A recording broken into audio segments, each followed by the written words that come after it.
तो hello viewers, welcome back to the channel. My name is Raj and you watching weekend wonder. आज हमारे साथ है Honda NX 500।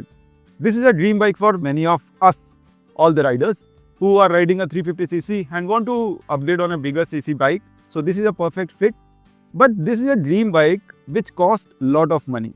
Today we'll come to know and today we'll understand कि ये जो dream है उसका कॉस्ट क्या रहने वाला है, whether it's worth or not. We'll find out today in this video. Today with me is Nitin sir and आज हम इनसे बात करेंगे NX 500 के बारे में। ये NX 500 28,000 किलोमीटर चल चुकी है, 2 साल होने वाले हैं, मार्च में इसका 2 साल कंप्लीट हो जाएगा और ये कंप्लीट कर चुकी है राइड अपनी Ladakh to Kanyakumari, from Pune to Ladakh and then Pune to Kanyakumari. उधर आप छत्तीसगढ़ तक जा चुके हैं। सो काफ़ी अच्छे से बाइक चली है और बाइक की एक और खासियत कि ये हमेशा प्रीमियम के साथ चली है। सो ये वीडियो उन लोगों के लिए होने वाली है who are in a process to buy this bike, जिनको बाइक के बारे में थोड़ी जानकारी चाहिए कि ये बाइक कैसी रहने वाली है। और हम कोई सेल्स पिच नहीं कर रहे, कोई टेक्निकल बात नहीं करेंगे, स्पेसिफिकेशंस की बात नहीं करेंगे। It's going to be a real ownership कि क्या कॉस्ट रहने वाला है, कैसी बाइक है, सब ओनरशिप के बारे में बात करेंगे डिटेल में। कोई टेक्निकल एनालिसिस नहीं होगी। Thank you for joining me in this video. So सबसे पहले बात करते हैं NX की, जो आपका थॉट प्रोसेस था बाइक का। तो ये बाइक लेने से पहले आपके पास कौन सी बाइक थी, और प्लीज़ अपने बारे में थोड़ा सा बताओ। वहाँ से स्टार्ट करते हैं एकदम बेसिक से। और एकदम मैंने जो जैसे आपसे पहले बात किया, it's going to very rough casual chat between two friends. और वैसे ही हम बात करके इसके बारे में थोड़ा समझेंगे और हमारे व्यूअर्स को थोड़ा गाइड करेंगे कि ये बाइक उनके लिए है भी या नहीं है, या फिर क्या ये उम्मीद कर सकते हैं इस बाइक से। So over to you sir. So Raj, thank you for inviting me. हम पहले भी एक बार बात कर चुके हैं NX के बारे में, इसी गाड़ी के बारे में, जब मैं स्टार्टिंग में ये बाइक लिया था।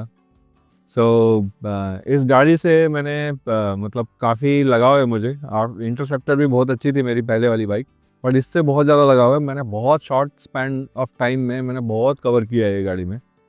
और सबसे बड़ी बात ये है कि ये मुझे ऐसी गाड़ी लगती है ना जो मैं रोज़ निकालना चाहता हूँ गैराज से चलाने के लिए। अभी तक 28,142 किलोमीटर चल चुकी है। सबसे पहले आपके बारे में बात करते हैं।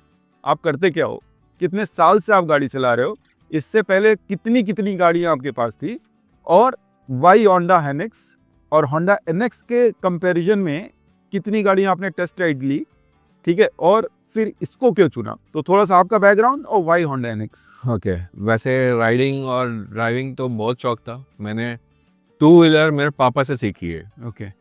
मेरे पापा ने मेरे को, जब मैं 4th स्टैंडर्ड में था, तो आगे बिठा के चलवाते थे। और फिर उसके बाद मैं MCA करने आया यहाँ पे पुणे। तो वहाँ से यू वोंट बिलीव, मैं LML वेस्पा लेके आया यहाँ पे जमशेदपुर से ट्रेन में लेके आया। हाँ। और पूरे 3 साल जब तक मेरा MCA हुआ तब तक मैंने किस ईयर की बात है? 2002 में आया, 15 अगस्त 2002 में मैं पुणे आया। ओके। और मेरी गाड़ी मेरी पहले आ चुकी थी। 3 साल LML चलाया आपने? आप 3 साल चलाया, 65,000 किलोमीटर। स्टार्ट तो पल्सर से हुआ। हाँ। मेरे खुद के इससे Pulsar, Avenger, TNT, Benelli TNT 25, उसके बाद थंडरबर्ड, और फिर इंटरसेप्टर 650। तो इंटरसेप्टर मुझे बहुत अच्छी लगती थी। हाँ। उसके बाद मैंने बहुत होमवर्क किया भाई कि कौन सी बजट में यही बैठ रही थी बड़ी बाइक्स में, तो ये उठा ली। और होंडा का वैसे भी नाम था, और इसके वजह से मतलब कैसा हुआ कि ठीक है, बजट में आ रही थी, ले लिया, बोला देखते हैं। और मेरा डिसीजन तो बहुत सही में। और कौन सी बाइक्स थी आपके कंपैरिजन, मतलब आप जब लेने जा रहे होगे, आप 7-8 लाख डालने वाले हो, तो कुछ और बाइक्स भी आप देख रहे होगे, राइट? भाई लेना तो BMW है। 30 एंड गोल 1250, 1250 या 1300 ने, या फिर अफ्रीका ट्विन। हाँ। बट वहाँ तक पहुँचने के लिए ग्रेजुअली करना चाहिए। अभी अब चाहे बाइक लो, कार लो, ग्रेजुअली एक करके स्टेप बढ़ना चाहिए। एक बार में जैसे पल्सर से 150, 250, 650, फिर अभी 500 में, तो उस टाइम पे तो हिमालयन भी आ गई थी ऑलमोस्ट मार्केट में, 390 भी थी, और 500 सीसी की रेंज में और तो कोई ऐसी मुझे बड़ी बाइक नहीं समझ में आ रही है जो थोड़ा सा बिग अपीयरेंस भी दे बट ये दो मेजर बाइक्स थी, तो वाई नॉट लेकिन 650 अगर मेरे पास इंटरसेप्टर थी तो मैं हिमालयन जाके कोई मतलब ही नहीं था, और कोई बड़ा दूसरा अच्छा चॉइस नहीं था। एक मेरे को पसंद थी गाड़ी सुजुकी वी स्ट्रॉम, यस लेकिन वो बंद हो गई। 650 मुझे बहुत पसंद थी गाड़ी, और वो शायद 800D आ गई है नहीं। हाँ, तो मैं 650 पे जाता ही जाता, लेकिन होंडा आ गई बीच में, और वो कम भी थी या 2-3 लाख रुपए कम थी, 2 लाख कम थी शायद, तो बोला फिर होंडा ही चलते हैं। जैसे मैंने टेस्ट ड्राइव लिया, मैं रास्ते भर वाइफ को बोलता रहा कि ये गाड़ी नहीं लेंगे, इसमें एक्सेलरेशन कम है, बाकी सब टिक मार्क हो रहा था। हाँ। फिर बहुत सोचा भाई बड़ी गाड़ी लेनी है, बजट में लेनी है। आपके लिए जो टिक है वो क्या होता है, क्या चेकलिस्ट थी आपके लिए? Checklist ये चीजें होनी चाहिए। बड़ी गाड़ी चाहिए थी, सबसे बड़ी बात, लुक बड़ा होना चाहिए, लुक बड़ा होना चाहिए, गाड़ी मतलब जिस पे ट्रस्ट किया जा सके, रिलायबिलिटी चाहिए। रिलायबिलिटी चाहिए, अपने को पैसा कम लगना चाहिए। फिर मेरे को ये था कि भाई कावासाकी पे जाएंगे, कावासाकी वर्सेस पे जाएंगे, एक चॉइस था। लेकिन उसमें क्या, हर 6 महीने में आप सर्विसिंग कराओ। मैंने इसका देखा तो बोला 1 साल, तो आपको कॉस्ट ऑफ मेंटेनेंस भी कम चाहिए था। वो भी। ओके तो और सबसे बड़ी बात, इसके पार्ट्स भी सस्ते थे okay. As compare to Kawasaki. Kawasaki भी आपको हाँ मिनिमम चाहिए थी। भाई, हम लोग थोड़ी मतलब नॉर्मल लोग हैं भाई। तो ये लिस्ट ये मतलब ये चेकलिस्ट आप फॉलो कर रहे थे कि ये चीजें आपको चाहिए, तो होंडा सारा टिक कर रही थी। यस, ओनली दी परफॉर्मेंस जो कि थोड़ा सा एक्सीलरेशन बस पावर पावर थोड़ा कम है। दोनों सेम ही है ऑलमोस्ट, हाँ। इंटरसेप्टर है, बट इसमें क्या है, इंटरसेप्टर आप एक्सेलरेटर दिए और उड़ी। लीनियर इसका हाँ। लीनियर है। हाँ, ये धीरे धीरे पकड़ती है, बट बहुत कैपेबल है। मेरा एक्सपीरियंस बहुत तगड़ा रहा है। फुल्ली लोडेड गाड़ी 152 क्रॉस किया है पिलियन के साथ में, आराम से, बहुत आराम से चलती है, उसमें कोई दिक्कत ही नहीं है। 120-30 पे तो ऐसे ही क्रूज होती है ये। देखो, ये बनी बाइक है सिटी के लिए, तो ऐसे नहीं बनी है। This is meant for touring end of road. So we will talk only for two things. One, we will talk about touring, and second is off-road capabilities, whether this bike can sustain few off-road patches or not. So these are the two major things which you need to understand. Second thing you want to know is about these cost, service cost, maintenance. कितनी सस्ती है maintenance के wise overall अगर आप pillion के साथ travel कर रहे हो, सो वेदर इट्स कंफर्टेबल और not. Let's discuss this out. So सबसे पहले हम बात करेंगे लॉन्ग राइड कैपेबिलिटीज की। आपने टूरिंग के लिए लिया था कि आपने नॉर्मल शॉर्ट राइड्स के लिए लिया था? नहीं, मैं टूरिंग पे ही, यू आर क्लियर कि आप टूरिंग के लिए, या मुझे टूरिंग ही पसंद था, क्योंकि वैसे तो मैं ड्राइव बहुत करता हूँ, मैं मतलब बहुत चला चुका हूँ 4 व्हीलर। मेरे को अभी इंटरेस्ट था 2 व्हीलर पे। स्पीति किया इंटरसेप्टर पे, तो मेरा और हो गया कि भाई अब मेरे को ऐसी गाड़ी चाहिए जो मेरे को बहुत कंफर्टेबल रहे, लॉन्ग चला सकूँ कोई बिना कोई दिक्कत के। तो ये तो पूरा टिकी कर रही थी, और मैंने यूटिलाइज भी किया। जैसे मैंने बोला कि मैं सिर्फ टेस्टिंग के लिए गाड़ी उज्जैन लेके गया था, मेरा पूरा लगेज सिस्टम लगा के उज्जैन लेके गया। तो that was first ride 600 kilometres, 650 जाना 600 आना, 1200-1300 का आपका एक टर्न पड़ा। Yes. How was it the experience? क्योंकि उस टाइम तक पहली सर्विस नहीं हुई थी। यस, पहली सर्विस नहीं हुई थी। पहली सर्विस के पहले आप 1200 किलोमीटर 1300 किलोमीटर खींच, उससे भी पहले मैं गणपति फूले क्या होके आ गया, तो 400 पहली सर्विस के टाइम, पहली सर्विस से पहले हाउ वाज द परफॉर्मेंस? कैसी बाइक चल रही थी? Is there any vibrations? Is there any certain range पे कुछ वाइब्रेशंस हैं? जो राइड की 400 किलोमीटर जाना आना, उसमें सबसे खराब इसका था सीट। अच्छा, सीट आपको सबसे पहला सीट? हाँ, मेरे को लग गया भाई ये नहीं चलेगी अपने को। जैसे इंटरसेप्टर मैंने मॉडिफाई करा था, टॉफिक करके है, तो मानकर सीट, ये सीट आपने मॉडिफाई कर दिया, दिस इज मॉडिफाइड सीट। और बिलीव मी, आफ्टर वो जो होमवर्क किया उसने, टॉफिक ने, मानकर वाले ने, ये तो अभी कितना भी चलाओ आपको कोई दिक्कत नहीं होने वाला है। नहीं तो सीट मुझे नहीं पसंद थी इसकी। एंड फर्स्ट सर्विस के बाद बाइक की परफॉर्मेंस में कुछ चेंजेस लगे? ये सर्विसिंग के बाद तो बहुत स्मूथ लगती है। अच्छा, स्मूथ हो गई? बहुत स्मूथ लगती है, बहुत स्मूथ लगती है। बट वैसे भी मेरे को कुछ लगा नहीं था मतलब, और मैं क्या डर रहा था, मेरा क्या है कि मैं पिलियन के साथ में चलता हूँ और लगेज के साथ में चलता हूँ, तो मेरे को डर क्या लगता था कि इसका जो नीचे का सम गार्ड है वो जरूरी है। पता नहीं होंडा ने अभी तक क्यों नहीं बनाया, आई डोंट नो। तो वो तो बहुत ज़रूरी था, क्योंकि जैसे ही लगेज डालो गाड़ी नीचे हो जाती है और ग्राउंड क्लियरेंस कम हो जाता है। ओके। अभी भी यहाँ पे अपन ने कुछ नहीं लगाया है, लेकिन इतना बड़ा गंदा स्पीड ब्रेकर था, उस पर लगी, स्क्रैच हुआ नीचे से, तो सम गार्ड तो बहुत जरूरी है। जो सिंगल चलाते हैं उनके लिए फर्क नहीं पड़ता। तो उसका ग्राउंड क्लियरेंस कम है मुझे लग रहा है। हाँ। ऑफ रोड के लिए ये of road coverage of road के लिए नहीं बनी है, जरूरत है तो कर लेता हूँ, बट उसके लिए बनी नहीं है। This is a perfect road. Single चलाओ तो कर लोगे कुछ भी। हाँ। क्योंकि लिए मैंने होंडा का ट्रेनिंग लिया था वापी में, वहाँ पे जो इन लोगों ने ट्रैक पे चलाया था भाई, 3 किलोमीटर का ट्रैक था, इतना खतरनाक था वो, और मैं सिंगल चलाया था खड़े होके उसमें ग्राउंड क्लियरेंस ठीक। अरे बहुत सही। इवन इतने बड़े हाइट पे, इतने ग्रिल इतने बड़े हाइट पे भी चढ़ गए ऐसे ही, तो कोई दिक्कत ही नहीं था। तो मेरे को समझ गया कि भाई ये अगर आप सिंगल चलाओगे तो फिर ऑफ रोडिंग के लिए तो कर सकते हो। हाँ। बट टायर ऑफ रोडिंग वाले तो बिल्कुल नहीं है भाई। हाँ, टायर तो बिल्कुल ही नहीं, वो बनी और रोड के लिए बनी। जो टायर का इसका जो पोजीशनिंग भी है ना, अगर आप देखोगे तो ये कितना इंच का है, ये 19 इंच का है। नॉर्मल अगर ऑफ रोड जो आती है बाइक वो 21 इंच के, 21 18 ऐसा 21 17, तो वो ये बनी भी रोड के लिए, ये ऑफ रोड के लिए बनी नहीं है।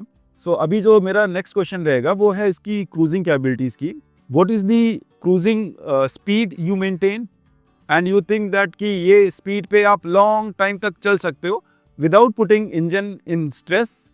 दूसरा, इंजन अगर स्ट्रेस में आता है तो मैक्सिमम आपने कितना निकाला है भगा के, एकदम रिलैक्स में कितना निकाला है, और फिर वही कंफर्ट कैसा है। क्रूजिंग के ऊपर बात करेंगे, कंफर्ट कैसा है, स्पीड कैसी है, पिलियन कंफर्ट कैसा लगता है, बॉडी पोस्चर कैसा है, क्रूजिंग के टाइम पे आपको शोल्डर्स में पेन, कहीं पेन, तो वो सब के बारे में थोड़ा बताइए। क्रूजिंग के लिए कैसी है ये बाइक? इस पे तो मैं बहुत राइड कर चुका हूँ बड़े बड़े, तो राइडिंग पोस्चर ये सब काफ़ी बढ़िया है, इसका ब्रॉड है। हाँ। तो पेन एज सच तो कभी होता ही नहीं है। सबसे बड़ी बात यह है कि मैं ज़्यादातर अगर स्पीड की बात करूँ, मैंने अगर बोल भी दिया कि यार 150 चला दिया, तो 150 चला दिया मतलब वो फ्रैक्शन ऑफ सेकंड्स होता है, कंटिन्यूअस तो चला ही नहीं सकते। स्ट्रेस वाला है, ना रोड भी नहीं है ना कुछ नहीं है, और रिस्क अपने लाइफ को क्यों ही देना भाई। आपने मैक्सिमम कितना भगाया इसे? मैक्सिमम 155 या 165 किया है मैंने, with pillion full of luggage. Yes. Okay, 155 किया है। 152 तो 100% किया अभी रिसेंटली। उसमें इंजन स्ट्रेस में लगता है? नहीं लगता है मुझे। नहीं लगता। हाँ, लेकिन एक्सीलरेटर पूरा एंड हो जाता है। हाँ, और मैक्सिमम मतलब आरपीएम खत्म है उसका, तो मैक्सिमम आपका स्वीट स्पॉट क्या है क्रूजिंग का? आप 110 120 पे चलाओगे तो बहुत अच्छी लगती है। No vibrations, no fatigue, engine relax रहता है। लेकिन कैसा है, अभी उसमें बहुत सारे लोगों के व्यूज़ हैं, जैसे आप मतलब कोई स्पेसिफिक सम गार्ड या कुछ लगाओगे तो उसमें वाइब्रेशन आ ही जाता है। क्रूजिंग स्पीड में अगर बोलूं व्यूअर्स को, so this is 110 to 120 normal cruising speed. If you stress it out you can go up to 150 155, but again engine would be in stress, so वो एक रिकमेंडेड नहीं रहेगा स्पीड वैसे भी इंडियन रोड्स के लिए। वैसे भी उतना स्पीड तो किसी को रिकमेंड नहीं करता। तो 105 110 मैक्स, उसके बाद वापस आ जाओ 90 पे। सो जो नेक्स्ट पॉइंट मेरा रहने वाला है वो पावर के लिए, कि अब इंजन के बारे में बात कर लेते हैं, क्योंकि किसी बाइक का जान इंजन होता है, राइट? सो इंजन आपने मल्टीपल टेरेन्स में गाड़ी चलाई, लद्दाख में, कन्याकुमारी में, और प्लेन्स में बहुत चलाई, हिल्स में चलाई। कहाँ पे आपको लगता है कि इंजन स्ट्रेस में है, कहाँ पे लगता है कि इंजन थोड़ा और पावर चाहिए, कहाँ पे लगता है कि इंजन अच्छा चल रहा है, और ओवरऑल आपका एक्सपीरियंस कैसा रहा इंजन को लेके? मुझे लगता है इंजन पावर, डिलीवरी, इसको लेके मुझे लगता है कि मेरे को सिर्फ एक ही इसमें डिमेरिट लगता था as compare to interceptor, acceleration. वो टॉर्क जो इनिशियल रहता है, अंडर पावर है ये बाइक। हाँ, लीनियर है। लीनियर है, हाँ, बट कैसा है कि जब पकड़ती है ना तो फिर चलती है, उतना ही चलती है, कोई डिफरेंस नहीं है। बट सबसे बड़ी बात क्या है कि मेरे को कभी ऐसा जरूरत नहीं लगा कि भाई आपको ऐसा एक्सेलरेट, आप चलाओगे कहाँ भाई? हाँ। आप इतना, आपने अगर मान लो ऐसी बाइक जो 250 किलोमीटर की स्पीड से चल सकती है, हाइबूजा या जो भी, उसको आप चलाओगे कहाँ 250 किलोमीटर की स्पीड पे? और उसका नतीजा तो जानते ही है, इंडियन रोड सेफ नहीं है उस स्पीड्स के लिए। जरूरत क्या है भाई? तो पहाड़ों में कभी इसने स्ट्रगल किया? नहीं, बिल्कुल भी नहीं। पहाड़ों में कभी स्ट्रगल नहीं, बाइक भी में नहीं। ऐसा कुछ नहीं। आप लद्दाख गए थे, लद्दाख में जनरली क्या होता है, ऑक्सीजन लेवल कम होते हैं, तो कई बाइक्स में इशू आते हैं, जो हमारे जैसे CB350 में शुरुआत में इशू आए थे, हाँ, बाद में उन्होंने ठीक किया। इसने कभी स्ट्रगल किया स्टार्ट होने में? बिल्कुल भी नहीं। तो इंजन की तरफ से बिल्कुल कोई अभी तक कंप्लेन नहीं मिली आपको? नहीं, बिल्कुल भी नहीं। सो जो नेक्स्ट पॉइंट होने वाला है वो ब्रेकिंग के ऊपर है। अभी तक आपने ब्रेक पैड कितने बदल दिए इसके, और क्या ब्रेकिंग है आपकी? मतलब आप एग्रेसिव राइडर तो हो नहीं, आप फीलिंग के साथ चलते हो, कंफर्टेबल चलते हो, सो ब्रेकिंग कॉन्फिडेंस कितना है इस बाइक में? 100% बहुत ज़बरदस्त ब्रेकिंग है। हाँ। अभी यू वोंट बिलीव 23,000 किलोमीटर पे पहला ब्रेक पैड चेंज किया मैंने। पहला ब्रेक पैड पहला ब्रेक पैड 23,000 किलोमीटर आगे का दोनों का, दोनों चेंज हुआ? दोनों चेंज किए। और 23,000 किलोमीटर के बाद यू यूज मैक्सिमम फ्रंट और बैक? फ्रंट। फ्रंट का यूज मैक्सिमम करते हो, ठीक है। लेकिन पीछे का ब्रेक भी मेरा गया था। हाँ। मतलब जब निकाला, मैं हर बार जाता, सर्विस सेंटर वाले बोलते हैं अरे चलेगा अभी 2,000-3,000 किलोमीटर चलेगा, अरे बदली मत करो। लेकिन मैंने फाइनली लद्दाख के टाइम से, मतलब 1.5 साल से पैड खरीद के रखे थे। हाँ। मैं बोला लगा दे भाई अभी फाइनली। और ब्रेकिंग कॉन्फिडेंस तो अब 130 पे भी मैंने रोकी है गाड़ी, जस्ट 10-15 फीट पे रुक गई है। ओके। तो वो मेरा बहुत सॉलिड एक्सपीरियंस था। 130 पे थी गाड़ी और मेरे को इमरजेंसी ब्रेक मारना पड़ा, एंड इसके लिए तो मानना पड़ेगा भाई, होंडा है। जो मेरा नेक्स्ट पॉइंट है, आप इंटरसेप्टर से इस पे आए, right? Interceptor is like cafe racer की तरह है वो, उसका पोस्टर अलग है, डजंट फील लार्ज, बड़ी नहीं दिखती। सो जब वहां से ये ट्रांजिशन किया आपने, so I am just talking about on the posture of it and body of the NX. बड़ी बाइक है, राइट? वेट ज्यादा है, तो आपको कैसा ओवरवेलमिंग लगा कि कम है, तो संभालने का तरीका है कि बड़ी बाइक है, तो कभी ऐसा आता सब माइंड ये ज़्यादा इजी है, ये ज्यादा मैनेज करना, ये मैनेज करना इजी है, मैन्यूवर करना इजी है? हाँ। अगर आप इंटरसेप्टर स्टैंड से भी इधर उधर हिला के देखो, आपको समझ में आएगा। एटलीस्ट मुझे तो समझ में आता है भाई कि भाई दम लग रहा है, बट इसको कम लगता है। This is okay. हाँ, this is okay, far better. जितना ये साइज बड़ी लगती है, मतलब उतनी बड़ी भी नहीं है, लेकिन नॉर्मल अगर हम अपनी 350 सीसी से देखेंगे तो बड़ी दिखती है, तो उतना मैनेज करना मुश्किल नहीं है because of the light weight. So my next question is, अगर कोई बंदा ये बाइक लेना चाहता है, उसको अभी तक कोई बाइक नहीं है, it's going to be his first bike, NX 500 is first bike and the only bike, ना स्कूटर है ना कुछ है, तो he will be using that particular bike for office plus long rides plus short rides, all kind of rides. So whether you recommend this bike as a single bike for all purpose? बहुत tricky question है बहुत। अभी हम लोग तो इतने experience है, इसलिए हमको तो कोई लगता नहीं है।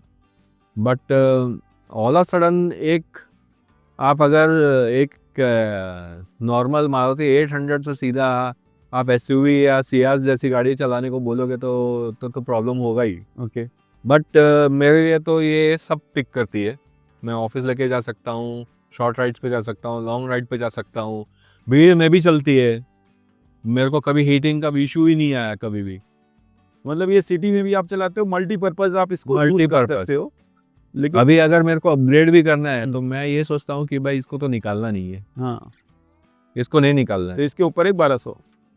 हाँ, इसके ऊपर अभी NX अफ्रीका ट्विन। हाँ, अफ्रीका ट्विन। तो अभी थोड़ा सा इसके निगेटिव के बारे में बात करते हैं, क्योंकि देखो इंटरनेट पे भरी पड़ी है NX के रिव्यूज, जिसमें पॉजिटिव दुनिया भर की पॉजिटिव बातें हैं। As a owner, what are the 3 things which irritates you? Acceleration थोड़ा सा एक्साइटमेंट देता, और हाँ, दूसरा हाइट में कुछ और इसको एडजस्ट कर सकता, हाँ, मतलब सीटिंग हाइट, ओके, तो और अच्छा रहता। ओके। थोड़ा लो है लो आपकी नहीं, हाइट के हिसाब से? हाँ थोड़ा सा मेरे लिए ज़्यादा है। मेरे को शू हैवी बड़े ही पहनने पड़ते हैं। शू आपकी हाइट क्या है? 5'10" रहेगा। 5'10"? एक बार आप बैठोगे क्या? आप 5'10" पे आपका कैसा पोस्चर रहता है? पूरा मतलब टो टू टो? अच्छा, थोड़ा सा आपका थोड़ा सा गैप है। हाँ, और आपको कंफर्ट चाहिए। हाँ, लेकिन फिर सीट और नीचे करोगे आप, अगर मैन्युफैक्चरर ने सीट नीचे कर दी तो थोड़ा सा वो और नीचे जाएगा ना व्हील बेस। नहीं, मेरे कंफर्ट के हिसाब से, जैसे अभी मैंने इंटरसेप्टर इतना चलाया था, तो उसमें क्या मेरा तो पैर आराम से पहुंच जाता था। ठीक है, 5'10" के लिए मतलब ये आप देखो परफेक्ट है 5'10" के लिए। तो अगर आपकी हाइट 5'10" या उससे ऊपर है तो ये बाइक ठीक रहेगी। अगर आपकी अरे मस्त है। 5'7" या उससे नीचे है, शॉर्ट राइडर के लिए थोड़ा सा है, मुश्किल है। 5'7" के नीचे 5'4", 5'5" वालों के लिए तो बिल्कुल भूल जाओ। 5'4" ये मत सोचो। ऐसा भूलने वाला तो नहीं कर सकते भाई, क्योंकि मैंने अभी एक लड़की से मिला था मैं। हाँ, वो F900 इसकी GS GS चला रही थी, और उसके दोनों पैर नहीं पहुंचते थे। उसको छोड़ो, हमारे ग्रुप में एक है श्रुति कुलकर्णी, वो भी शॉर्ट राइडर है लेकिन ऑफ रोडिंग भी कर सकती है वो। हाँ, एनएक्स पे। एनएक्स पे। और एक और है मुंबई की, वो भी मैं लोनावाला में मिला था, she also a rider. 5 height भी चला रहे इस पे। चला रहे हैं ओके, बिकॉज अब मुझे लगता है वेट कम है तो मैनेज हो जाता आराम से। है। अगर बहुत ज्यादा वेट होता तो शायद थोड़ा सा, लेकिन इसका वेट सेंटर ऑफ ग्रेविटी भी अच्छे से मैनेज किया उन्होंने। अच्छी बने आपको समझ वो ज्यादा एग्रेसिव नहीं दिखती और ना लगती भी है चलाने। सो नेगेटिव की बात कर रहे हैं, कौन से बायर्स को नहीं खरीदना चाहिए? यार अगेन ये थोड़ा ट्रिकी हो गया। किसको नहीं लेना चाहिए? ऐसा तो यार मेरे पास कोई आंसर नहीं है टू बी ऑनेस्ट कि किसको नहीं लेना चाहिए। बजट नहीं है तो ऑब्वियसली नहीं लेगा। Budget is the first constraint. अगर आपके पास 5 लाख है तो आप 8 लाख की बाइक नहीं ले पाओगे, that is the only concern. But और किसको, जैसे अगर आपने बोला 5 भी चला रहे हैं तो height is not a concern, then height वाला रूल आउट हो गया। वेट, आप थोड़ा बल्की हो, थोड़ा लीन थिन हो, सो बॉडी का वेट इतना बाइक का है नहीं तो आप मैनेज कर लोगे। पतला दुबला आदमी भी मैनेज कर सकता है इसको। हाँ, वो आपके एक्सपीरियंस के ऊपर डिपेंड करता है कि आपका एक्सपीरियंस कितना है राइडिंग के और क्या है। तो और किसको नहीं लेनी चाहिए बाइक? जिसको थ्रिल पसंद है क्या वो बाइक ले सकता है? थ्रिल पसंद वालों को नहीं पसंद आएगी। जिसको थ्रिल पसंद हो उसके लिए नहीं बनी। मेरे साथ में कुछ है जिन्होंने बोला कि अगर टेस्ट ड्राइव मिल जाता तो ये गाड़ी नहीं लेते, वो डीजल पे जाते। ये थोड़ा सा लीनियर है उसका, वो एक्सेलरेशन थोड़ा सा लगता है ना कि आपको और थोड़ा पावर चाहिए थी, मुझे और थोड़ा मजा चाहिए था, और थोड़ा फन चाहिए था।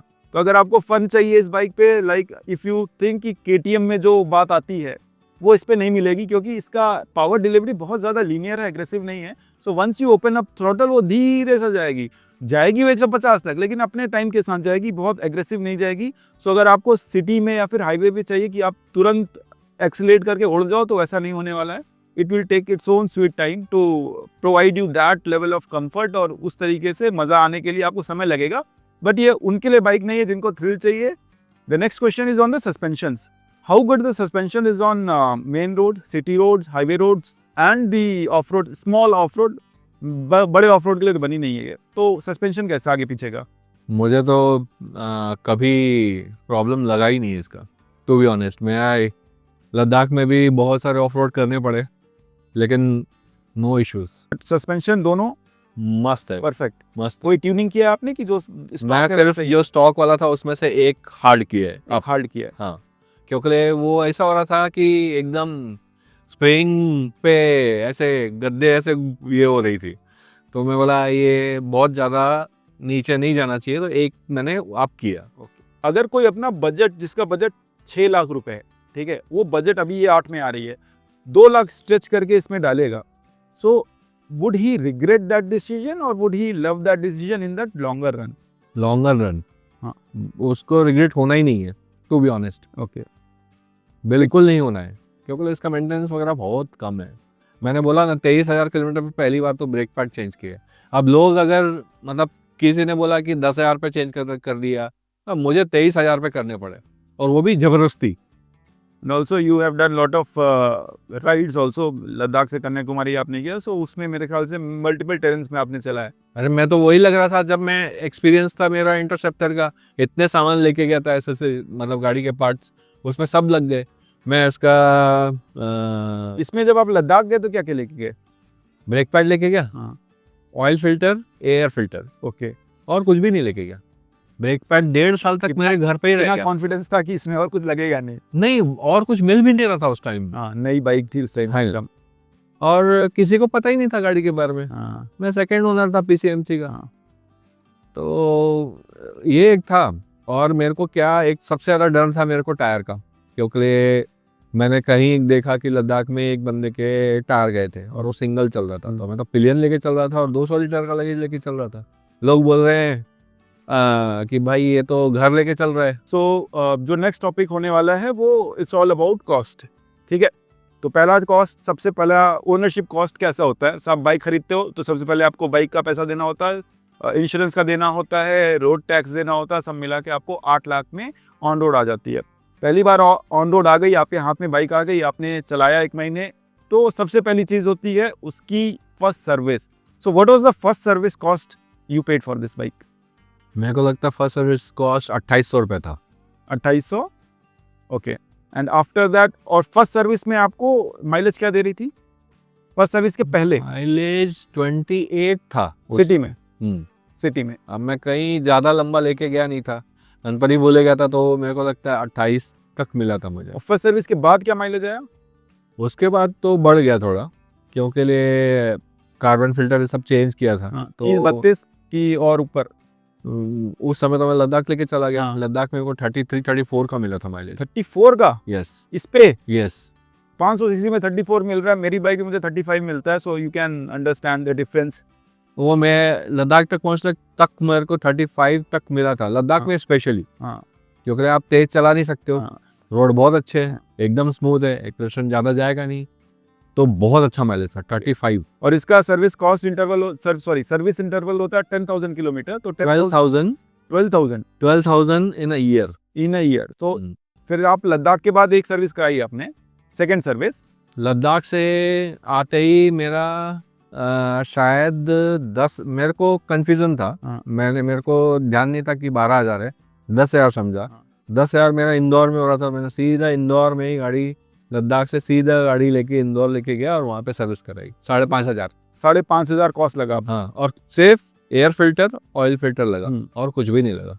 5,500 में, ठीक है। तो कॉस्ट में पहली का सर्विस 2,500 के आसपास, दूसरी सर्विस 5,500, उसके बाद कोई मेजर पार्ट्स रिप्लेसमेंट हुआ है? यस, एक तो मतलब मेजर में यही हुआ है अपना ब्रेक पैड 23,000 किलोमीटर पे। कितने कॉस्ट है ब्रेक पैड्स का रफ?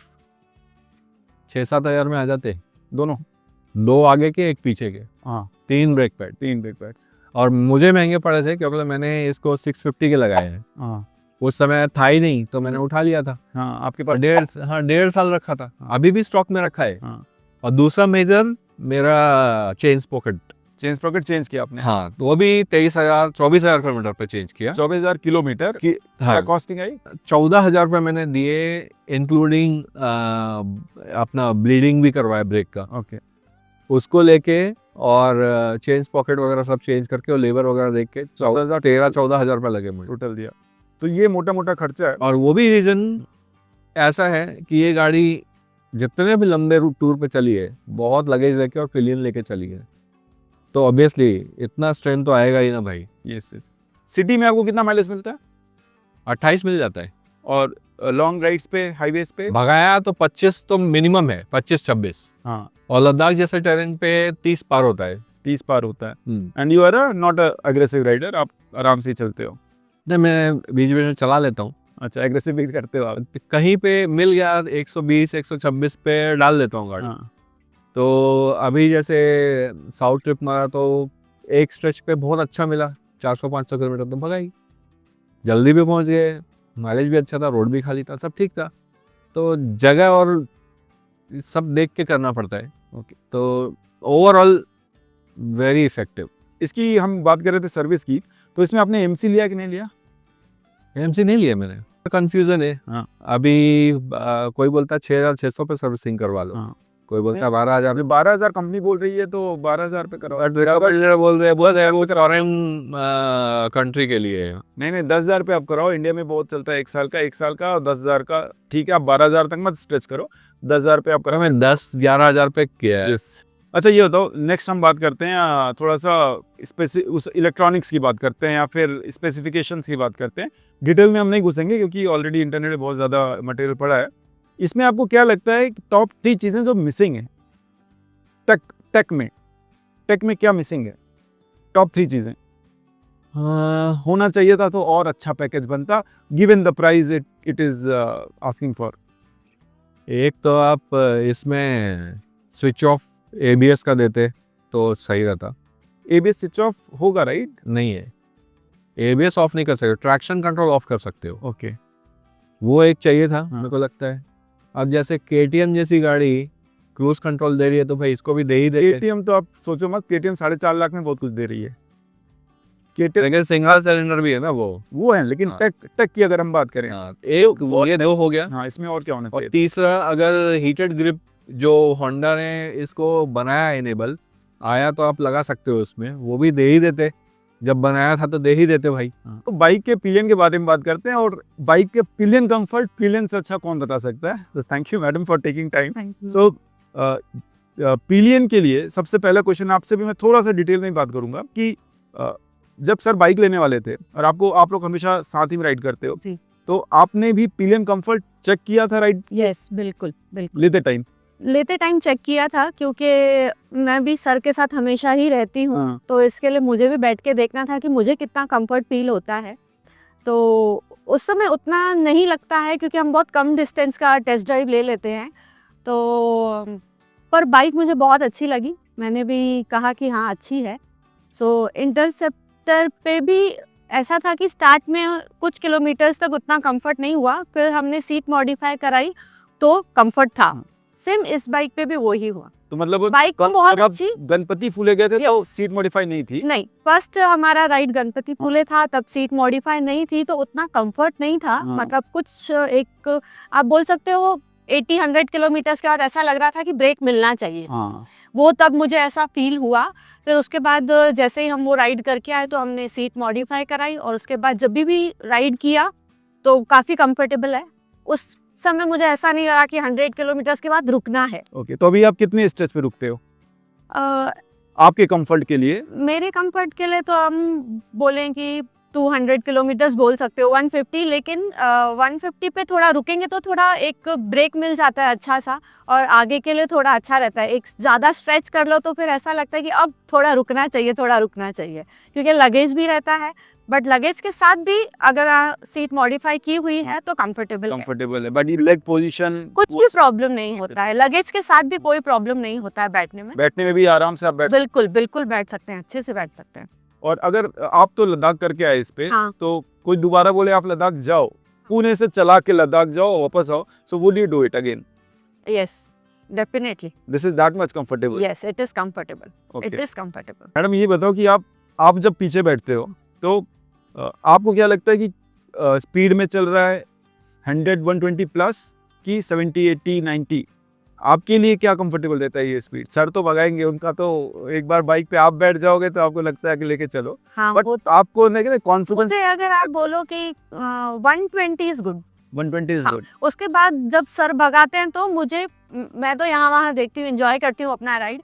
तो फिर मुझे फील होता है कि अभी गाड़ी भाग रही है। हाँ। तब मैं देखती हूँ कि सर कितने पे भगा रहे हैं। सीट वाइब्रेशन फील नहीं होता है, लेकिन एक वो पता चलता है कि अभी गाड़ी 120 से भाग रही है। तो तब मैं थोड़ा सा टिल्डो के स्क्रीन पे देखती हूँ, तो सर जाते हैं 130, 135, फिर देखती हूँ मैं कहाँ तक गए हैं, क्योंकि 120 पे मुझे कुछ फील नहीं होता ऐसा कि गाड़ी बहुत तेज चल रही है।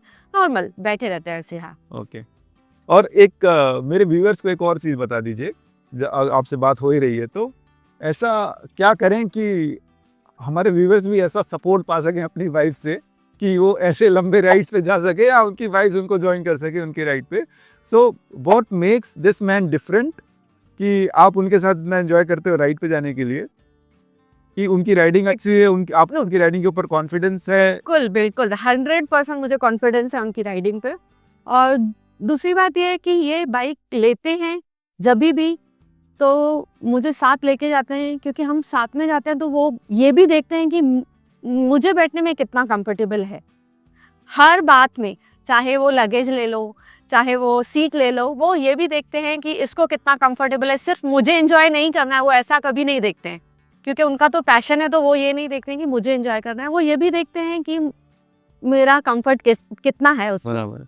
तो बस इसीलिए हम चल पड़ते हैं। और मैं भी इंजॉय करती हूँ बाइक राइड्स, मतलब मुझे भी अच्छा लगता है रोड ट्रिप्स, और इंजॉय करती हूँ। तो मैं बोलूँगी कि राइड देखिए पिलियन लोग, अच्छा ही लगेगा, आप लोग इंजॉय ही करोगे। Thank you so much ma'am for talking to us. तो हमारा जो लास्ट टॉपिक रहने वाला है वो एसेसरीज के बारे में है, क्योंकि जब स्टॉक बाइक आती है तो बाइक में कुछ नहीं देते। होंडा वालों इतना पैसा लेते हो भाई, कुछ तो दे दो, मतलब कुछ भी नहीं देते लिटरली। अगर आपको यूएसबी चार्जर भी लगाना है तो अलग सॉकेट खरीदना पड़ेगा, ठीक है, आपको कुछ नहीं मिलता, एकदम रॉ बाइक देते हैं। उसके बाद एसेसरीज के कॉस्ट भी बहुत ज़्यादा है। मुझे ऐसा लगता है पर्सनली कि एसेसरीज का जो प्राइस है that is not relevant for the bike they are selling for 500 cc. बहुत ज़्यादा पैसा है। तो मैं होंडा की OEM की बात नहीं करूँगा, I talk about what accessories he is having in this bike. So Nitin sir, इसमें क्या क्या एसेसरीज अभी तक आपने लगाई और मोटे मोटा क्या क्या एसेसरीज लगी है और क्या क्या खर्चा हुआ है इस पे, और जो ज़रूरी है। सबसे ज़्यादा तो मुझे डर लग रहा था कि भाई अपन पिलियन के साथ में चल रहे हैं और गणपति बोले की राइड में बहुत ख़राब रोड आया था, तो मेरे को लगा भाई इसके रेडिएटर में ना लग जाए कुछ ना। तो मेरे को गार्ड तो लगाना ही चाहिए था, इंजन गार्ड भी चाहिए था, तो अभी कुछ तो था ही नहीं। तो सबसे पहली चीज़ मेरे को थी इसका फेयरिंग गार्ड, ओके, जो इंदौर में था। वो आप इंदौर से लेके आए। तो और पीछे का आरआर कैरियर जो है वो, और उसके ऊपर की प्लेट, दिस वन, इससे नीचे वाली प्लेट है जो, ओके, ये वाली, वो और ये आरआर कैरियर, ये मैं इंदौर से लेके आया, वहाँ पे अवेलेबल था। कितना खर्चा किया है इसके ऊपर? 70,000 के आसपास है। 35,000 का तो सिर्फ ये फ्रंट गार्ड है। ये वो प्लेट 26 प्लस 9,000 का ये है। हाँ। ओके, और क्या लगवाया इस पे? उसके बाद फिर बाग बस्टर लगा दिया मैंने। ओके, बाग बस्टर लगाया, फिर कितना खर्चा है बाग बस्टर शायद 14,000 के आसपास पड़ा था मुझे। ओके, याद नहीं आ रहा मुझे, बट ये था। फिर उसके बाद में रम माउंट मेरे पास पहले का ही था तो वो लगाया। फिर उसके बाद मैंने ये ग्रिप पपीज लगाया। फिर उसके बाद मैंने मैड डॉग अल्फा लगाई थी लाइट्स, ओके, बट वो मुझे पसंद नहीं है तो मैंने मोटर फैन में चेंज किया रिसेंटली। फिर जो भी एसेसरीज मेरे को ऐसा लगता है लगे सिस्टम का पूरा, जीवी का पूरा सिस्टम लगाया, पूरा लगे सिस्टम लिया पूरा, वो भी डायरेक्ट फिट नहीं था। तो ये सब आपने सैडल स्टेज ये सब जीवी के लगवाए हैं? जब जी, ये भी जीवी उसके का बाद फिर ये है, ये एक्सटेंडर है, एक्सटेंडर है। फिर उसके बाद में ये क्या बोलते हैं, नंबर प्लेट लगाने के लिए कार्बन रेसिंग का लिया है। मोटो टॉर्क के ये हेडलाइट गार्ड्स है। अभी आपके पास लाइट कौन सी है? लाइट ये मोटर फैन, मोटर फैंस की है। हाँ मोटर फैंस की L, I don't remember the name, but फिर पिलियन के लिए पैर रखने के लिए मोटर टॉर्क का मैंने लगवाया पीछे। ओके, और फिर ये फुट पैक मैंने फ्रंट के मोटोरिन के लगाए, मोटोरिन। ओके, और उसका रेडिएटर गार्ड भी लगाया, साइड स्टैंड एक्सटेंशन भी लगाया आपने? साइड स्टैंड एक्सटेंडर भी मोटोरिन का लगाया। फिर कार्बन रेसिंग के सब ले लिए थे, बट कार्बन रेसिंग में वाइब्रेशन हो रहा था और मैंने बहुत सुना भाई बोल्ट टूट रहे हैं, वो निकाल फेंका। फिर जीवी लगा दिया, जीवी मिल गया। तो अभी तक बाइक पे कितना खर्चा किया? मतलब आपकी 8 लाख की बाइक हो गई मोटी मोटी, ठीक है, 3.5 से ऊपर का है, 4 लाख का आपका खर्चा हो गया, तो मतलब 12 लाख की आपकी ये बाइक बैठी है आराम से। बट वो ऐसा है कि उसमें से मतलब जो बॉक्सेस के खर्चे हैं वो तो परमानेंट के लिए हो गए मेरे को, मतलब 2.5 लाख रुपया तो मेरे हाथ में है, मैं दूसरी बाइक पे भी यूज़ कर सकता हूँ। फिर मैंने ये लगाया कारप्ले, बेस्ट चीज़। लद्दाख जाने से सिर्फ 2 दिन पहले मैंने लगाई और मेरे को बहुत यूज़फुल रही है। कितने का पड़ा आपको? ये शायद 16,000 में लिया था मैंने, 15.5 या 16,000 में लिया था। 2 कैमरा है, सोनी के कैमरा लगे हुए हैं, फिर नेविगेटर वगैरह सब है इसमें तो, और फिर TPMS भी है। हाँ, वो बहुत यूज़फुल है। ओके, तो लॉन्ग राइड चल रही थी गाड़ी तो मेरे को तुरंत पता चला, 2 बार पंचर हुई। स्टॉक टायर गए मेरे 7,500 किलोमीटर पे। सबसे ज़्यादा मेजर मेरे को जो स्पेंड किया है मैंने पैसा, वो पीछे के टायर पे किया है। तो सबसे बड़ी डिसअपॉइंटमेंट बाइक में आपके पीछे के टायर है? उसमें बाइक का कुछ नहीं है। अब आप 200 किलो लगेज लेकर के चलोगे, पिलियन को बिठा के चलोगे, तो टायर कहाँ चलेगा भाई।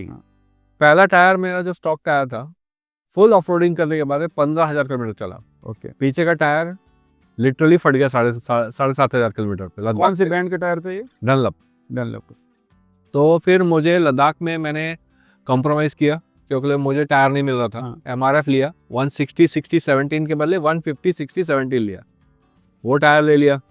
और जैसे ही मैं आया, मैं ढूंढना शुरू किया कि भाई कौन सा टायर लगाया जाए सेम साइज़। तो मेरे को C8 मिल गया। C8 मेरे को 8,000 का पड़ा। वो टायर लगा करके मैं चला गया कलकत्ता घर पे। आने के बाद मैं बोला कि 15,000 किलोमीटर हो गई है, चल भाई आगे का टायर चेंज कराते हैं। बट मैं टायर चेंज कराने को गया तो मुझे पता चला भाई दोनों टायर खत्म है। 3,500 किलोमीटर पे ही C8 खत्म हो गया। 3,500 किलो? यस, 3,500 किलोमीटर पे। तो उसका इशू इन लोगों ने बोला शायद अलाइनमेंट का हो सकता है कुछ, आई डोंट नो। बट मेरे को उसमें 2,000 रिटर्न करके दिया, C8 वालों ने रिफंड करके दिया। और फिर मैंने पैरेली लिया। ओके, पैरेली RTR 2 पैरेली लिए, फ्रंट और इसके 38,000 के। उसमें से पीछे वाला टायर अगेन, ये वाली राइड पे टायर मेरा ख़त्म हुआ 11,500 किलोमीटर पे। और मैंने कोच्चि में ये मोटो रेस का लिया टायर, ये भी शॉर्ट साइज है 150 60 17, आइडियली इट शुड बी 160 60 17। तो मैंने अपग्रेड के लिए टायर रखे हुए घर पे ऑफ रोडिंग के लिए, अभी जब लद्दाख जाऊंगा तो मैं चेंज करूंगा। अब एक बड़ी राइड करने के बाद में दोनों टायर फेंकना है और फिर नए टायर्स लगा। उसमें और कुछ मेजर आपने चेंज नहीं किया है ना, टायर को छोड़, टायर ही सबसे ज्यादा मेरे को परेशान किया है, बाकी कुछ नहीं। बाकी कुछ नहीं। और लेकिन उसका रीजन भी यही है कि मैं इतना लगेज लेके चलता हूँ भाई। अगर आप पिलियन के साथ में चल रहे हो, 14 दिन का राइड है, 17 दिन का राइड है, तो आपको तो चाहिए ना सामान। आपको मतलब कपड़े भी चाहिए, उसके बाद में आपको अपना ये जितना लगेज सिस्टम है, फिर हवा भरने का, पंचर की ये सब लेके चलना पड़ता है, तो चाहिए ना। अच्छा, एक मेरे लास्ट 2 क्वेश्चन है। पहला क्वेश्चन कि अगर ये होंडा अभी 8 लाख से 6 लाख पे ले है, फिर भी ये किसी मतलब हमारे 450-500 सीसी में नहीं आएगी, मुझे मालूम है थोड़ा सा इरेलेवेंट सा है क्योंकि होंडा ये करने नहीं वाला है, बट अगर ये 6 लाख में आता तो क्या इसके बायर्स और होते मार्केट में? 101%। अरे लोग अभी भी बात करते हैं, जिनके पास 390 है वो इसकी बात करते हैं। ये आई टर्नर है भाई, ये आप कहीं भी जाओ और लगेज सिस्टम देख के तो लोग ही पागल हो जाते हैं कि भाई ये क्या किया है। अभी मेरा रोड राइडर कपल के नाम से चैनल है। हाँ, इनका रोड राइडर कपल के नाम से चैनल है, यूट्यूब पे आप जाके देखना। इनकी लद्दाख की राइड्स वहाँ पे हैं, कन्याकुमारी की राइड्स आने वाली हैं। भाई साहब डाल ही नहीं रहे, मैं कब से बोल रहा हूँ अपलोड, हमको भी देखने का मौका मिले एक अच्छी राइड। बट अगर आपको देखना तो आप road rider couple YouTube channel पे जाके जरूर देखना, इनकी लद्दाख की वीडियोस वहाँ पे पड़े। भाई बहुत पेशेंस और बहुत मेहनत लगता है, वो रात जितना मेहनत मैं नहीं कर सकता। इतनी अच्छी बाइक है और हम चाहते हैं कि ओनर्स की तरफ से आए ताकि उनको, लोगों को हमारे एक मालूम पड़े कि ये बाइक लेना ना लेना, इतना पैसा डालना वर्थ है कि नहीं है। तो एक जो होता है कि आपकी तरफ से आना बहुत ज़रूरी है। तो as a community, biking community, we can help each other out. अरे बहुत सारे मेरे फ्रेंड्स हैं जो आरी से इधर जंप मारा है बहुत लोगों ने। 3 major overall negatives including your riding whatever you have done. मेरे को ऐसा लगता है कि यार टायर का कुछ होना चाहिए था, बट उसमें बाइक का कुछ दोष नहीं है। और मैंने बोला था हाइट, मेरे हिसाब से मैं इसको और अगर नीचे कर सकता सीट को तो थोड़ा ज़्यादा मज़ा आता। यार अगर प्रॉपर इसके टायर अगर ऑफ रोडिंग के भी मिलते स्टॉक के साथ में तो ज़्यादा मज़ा आता, क्योंकि मेरा एक्सपीरियंस रहा है। ओवरऑल नेगेटिव मेरे को ऐसा नहीं है काउंट करने लायक। What are the 3 major positives? 3 major positives. सबसे पहले मेंटेनेंस टू चीप, बहुत चीप। आप सोचो ना, 23,000 किलोमीटर पे आपने ब्रेक पैड चेंज किया है, ठीक है? 23,000 किलोमीटर बहुत होता है एक बाइक के लिए। ओवरऑल सर्विस कॉस्ट भी आपकी कम है। हाँ, so first is maintenance cost is low, बहुत लो। सेकंड बिग बाइक फीलिंग तो है ही है इसमें, तो मतलब इसका रोड प्रेजेंस काफी अच्छा है। लोग घूम घूम के देखते हैं भाई, तो ये तो है ही है इसमें। आपको ही बैठ के भी ऐसा लगता होगा कि थोड़ा सा अच्छा रॉयल फील। ये दूसरा हो गया अपीयरेंस। तीसरा मेजर, जो रोड पकड़ के चलती है ना, ये रोड चिपक के चलती है, बहुत सही। नो वाइब्रेशंस, नो मतलब थोड़ा सा अंडुलेशंस ऐसा। आपको जैसा चलाना चलाओ, आपको सिटी में चलाना है, भीड़ में चलाना है, किधर भी चलाना है, इतना लगेज लेकर के भी चलना है, कुछ फर्क नहीं पड़ता इसको। It can handle all terrains, all road kind conditions. ऐसी नहीं है। सिर्फ एक मेरे को बीच बीच में प्रॉब्लम कहाँ आता है, मेरे को स्पीड ब्रेकर पे स्लो करना पड़ता है भाई, क्योंकि वो ग्राउंड क्लियरेंस थोड़ा सा। एक तो आपने फिर नीचे वो भी लगाया ना। Given the circumstances, given the market conditions today, आज के टाइम पे ये 2 साल हो गया, लेकिन आज कुछ और बाइक्स हैं मार्केट में, कुछ और नए आने वाले हैं। So given the price point, given the all circumstances, आपके पास अगर 8 लाख आज होते, आज के दिन में आपके पास ये बाइक नहीं होती, so would you have gone for this bike again और कुछ और लेते? मैं तो इसको ही जाता, क्योंकि भाई ये बजट पे आ रही। 8 लाख मेरे पास है, अगर मैं स्ट्रेच करके अगर किसी और बेटर गाड़ी पे जा सकता था, जो कि है ही नहीं इसके आसपास, 10 लाख से ऊपर ही है सब। अभी जैसे लोगों ने 500 को छोड़ के अभी ट्रांसल्ट ले लिया, ट्रांसल्ट 12 लाख की आ रही है मिनिमम वो, लेकिन वो बाइक अलग ही है। हाँ, वो अलग है, ट्रांसल्ट अलग है, उसकी पावर इसका डबल है, power torque. Sir, one message what you want to give to the prospective buyers, जो खरीदने वाले हैं बाइक या खरीदना चाहते हैं, जिनके पास ऑलरेडी 5-6 लाख का बजट है, but they are hesitant for 1 or 2 lakhs maybe, और जिनके पास बजट है they just want to have a good review, owner से सुनना चाहते हैं, तो एज अ ओनर आप उनको डायरेक्टली क्या बोलना चाहोगे कि व्हाट दे डू? देखो अगर स्ट्रेच करके ये गाड़ी ले सकते हो तो अच्छी बात है, क्योंकि जितना ऑब्जर्व किया है हम लोग, क्या यार मिडिल क्लास लोग हैं, हम लोग बहुत ज़्यादा इन्वेस्ट नहीं कर सकते। एक बार थोड़ा हिम्मत करके गाड़ी ले लिया ना, तो इसमें क्या है कि जितना भी मैंने ऑब्जर्व किया है अभी तक, मैंने चेंज पॉकेट में ही सबसे ज़्यादा खर्चा किया, और टायर में उसमें भी मेरी ही गलती है, क्योंकि मैं बहुत ज़्यादा इसमें लगेज लेके चलता हूँ। बट ओवरऑल देखोगे ना तो कुछ भी नहीं है। मेरे को लगा था लद्दाख से आने के बाद कम से कम 20-25 हज़ार का तो फटका मारेगा ही है। 5,000 में सर्विस हो गया अभी रेगुलर, वो भी मेरी गलती से, क्योंकि मैंने 10,000 सोचा था, 12,000 पे सर्विसिंग था। उसमें एयर फिल्टर और ऑयल फिल्टर चेंज हुआ, बस और कुछ नहीं। So now it's you who has to make this decision. And if you like the video, please like ज़रूर करना, चैनल को सब्सक्राइब करना, क्योंकि आगे और ऐसे कुछ कंटेंट आते रहें. For this video, we'll stop here. Thank you for Thank you, everyone. Bye bye. Thank you. Thank you, sir.